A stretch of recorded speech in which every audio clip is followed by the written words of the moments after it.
and the Todd Family YouTube video. Wherever you are, whatever you may be doing, thank you so much for making Ref Brandon and the Todd Family part of your day. We always greatly appreciate it. If you jump on here live here on this Tuesday, comment section down below, give the video a like, a thumbs up. If you have not yet subscribed, please do so. Share the video on all social media platforms. Tell your friends, tell your family about the channel, and make sure you click that bell so you'll be notified whenever we go live. Good evening, Kevron. Glad to have you here as always. And every day is a good day to be a Clemson Tiger fan. Tonight's going to be one of those 2 video nights. So I'm going to go ahead and come on here and do this video now and then come back later on tonight, probably, an hour and a half or so for when I get done with this video and do the video.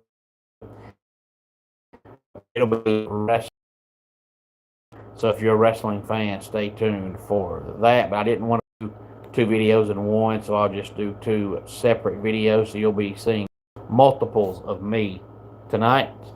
But the title of the video is talking about one certain guy because, I've said for the 5 years that I've had this channel that the guy's a phony, the guy's a fake, the guy's a tryhard, and I think people are slowly but surely starting to see it.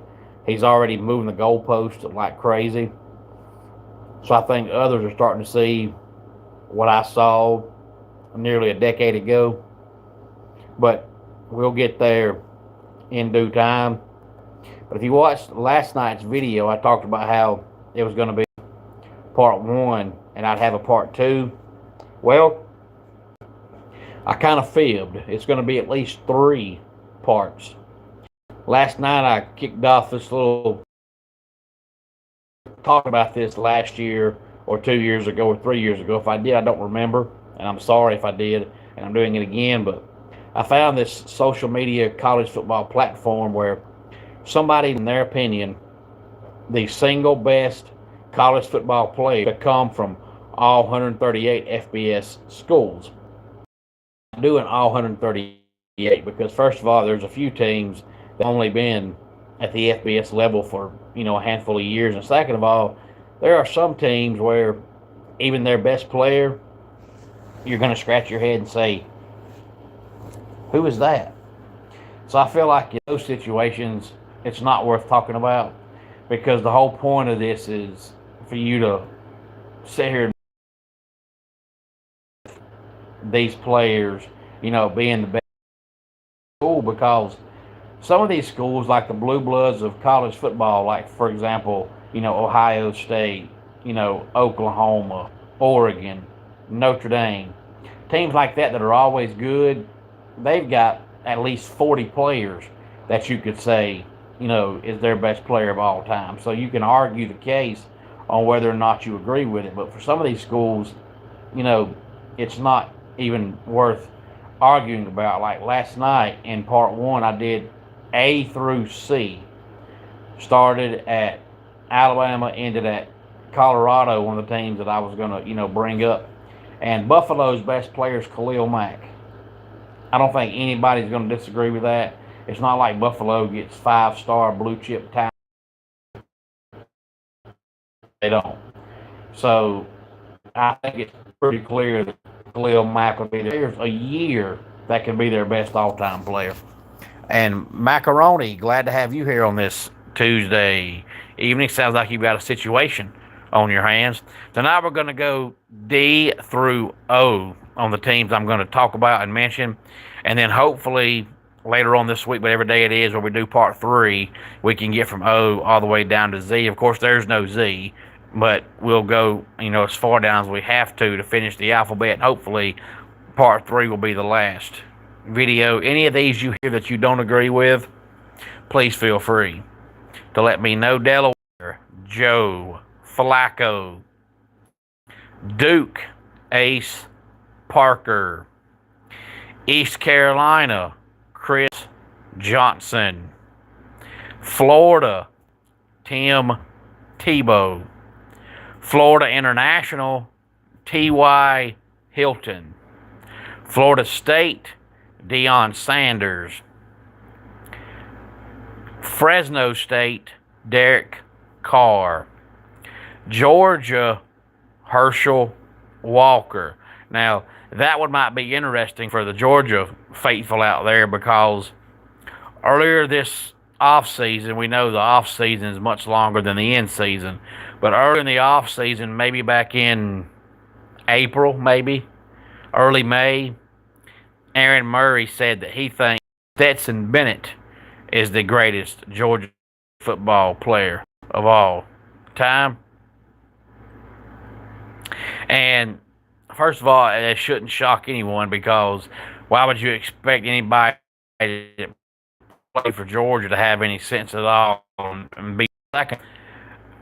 You know, we all know that for most of us, we're prisoners of the moment. So, of course, since, you know, Stetson Bennett played in the last decade and Herschel played, 45 years ago, you're going to say, yeah, the current guy was better. But also, I think he was looking at it as from a perspective of, Stetson Bennett won 2 national titles.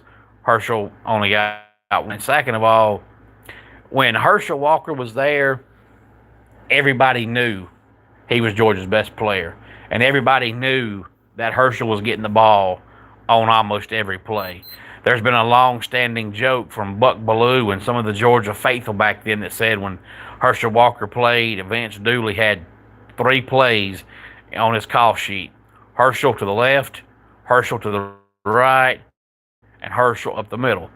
So you knew that Herschel was getting the ball every play.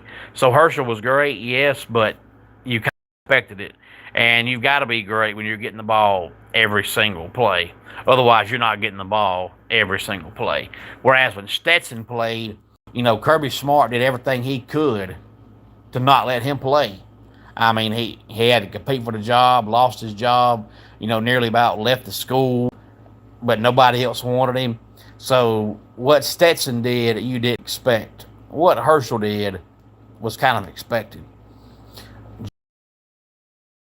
Adrian Peterson, not that Adrian Peterson, the other Adrian Peterson. And it's kind of confusing because both guys were named Adrian Peterson and both guys were running backs.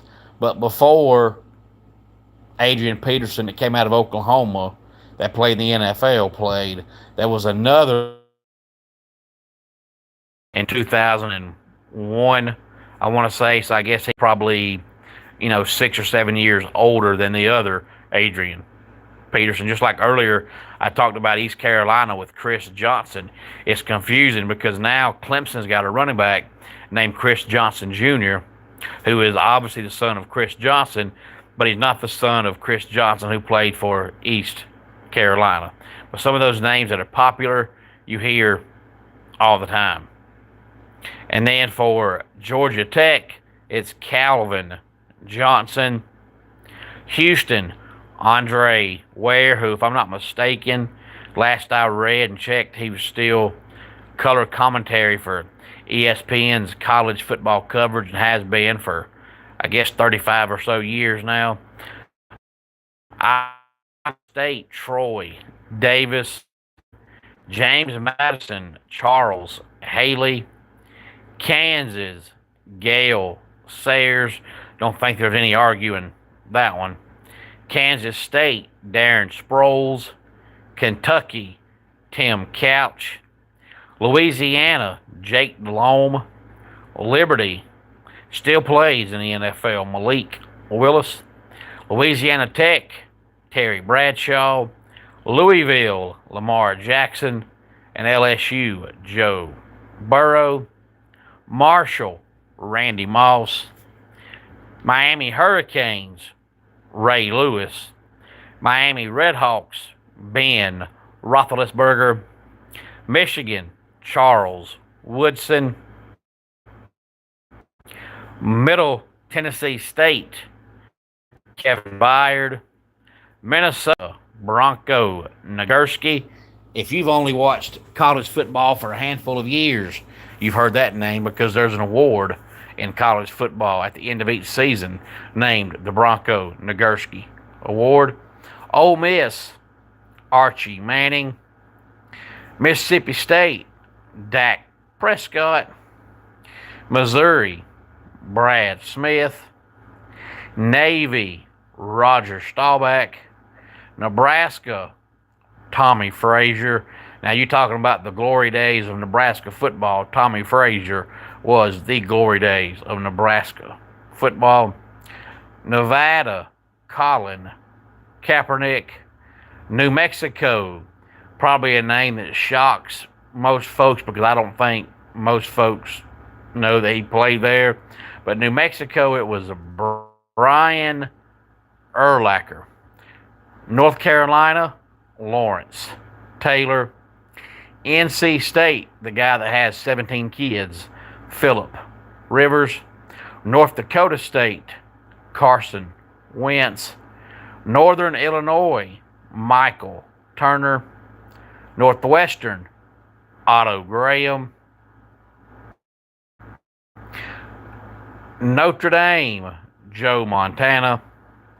Ohio State, Archie Griffin. And Oklahoma, the last team we'll cover in this video, Baker touchdown maker, Baker Mayfield. And hopefully the next video we can start with Oklahoma State and get through the rest of the teams. But like I said, there's probably 15 or so teams that aren't worth even mentioning, because unless you're just an absolute college football junkie that knows everything about it, you're going to scratch your head and say, who is that? I'm trying to do teams that have players to where if you're just a casual fan, you've heard of them.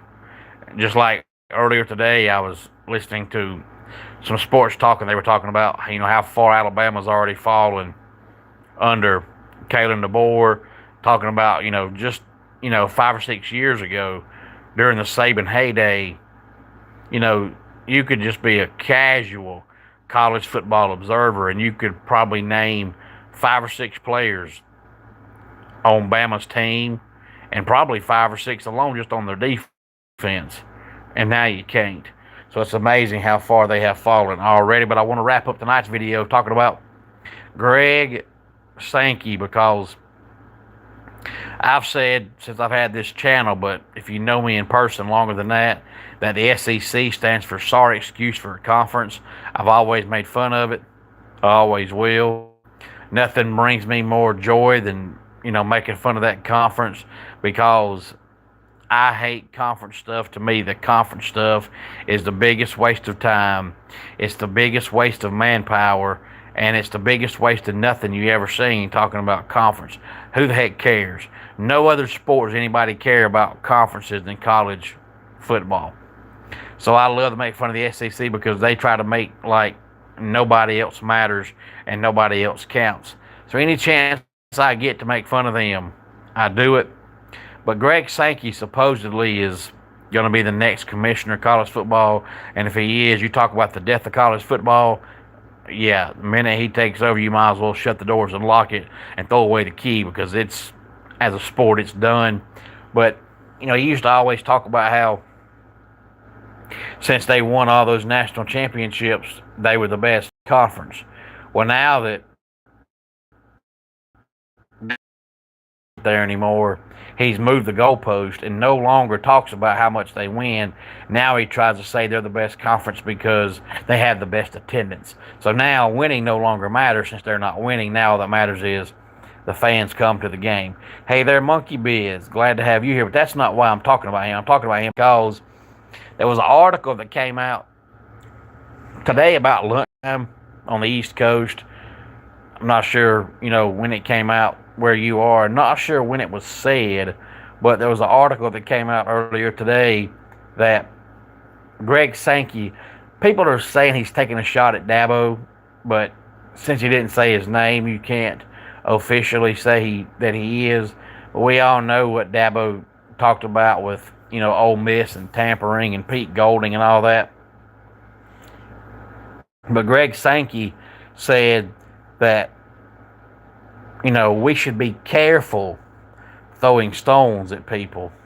So people took it as he was talking about Dabo throwing stones at Ole Miss. But have you realized that Dabo's been at Clemson for almost 20 years, and there's been no other coach that's ever tried to throw stones at Clemson because there's no proof that Dabo's done anything. But that really didn't bother me one bit. I don't care if he tries to say something bad about Dabo or not. Don't care. Every coach in America talks bad about Dabo, so I don't care. But, what caught the attention of most everybody was Greg Sankey pretty much said, we all live in glass houses. We're all guilty. We're all doing things we shouldn't do.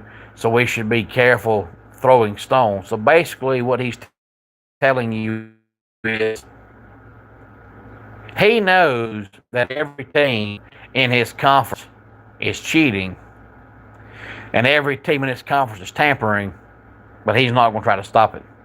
He knows it's going on because we all live in glass houses, so we are all doing it. We know it's happening, so it's okay.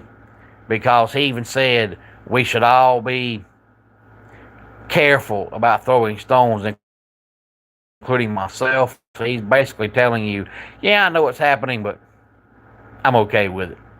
And this is the guy you want to be your next commissioner? No. You want to kill college football? You put Greg Sankey in charge. Now, I'll give the man credit. He's supposed to be a puppet for the SEC and try to make you believe a bunch of crap that ain't true. I've said for 5 years here on this channel that the SEC is not what it's cracked up to be. The SEC is not what it proclaims to be. The SEC is not what it tells you it is. But Greg Sankey was trying his best to be their puppet to make you believe it was. So he was doing a good job for a while. But now that the conference is no longer winning, people are starting to see cracks in Greg Sankey. So like I always say, as long as you win, nobody cares what you do. And as long as the SEC was winning, nobody cared what Greg Sankey was doing or saying. But now that they're not winning, people are starting to realize, wait a minute, this guy's he's full of crap. And he is. So you want to kill college football? You put Greg Sankey in charge and you've killed it.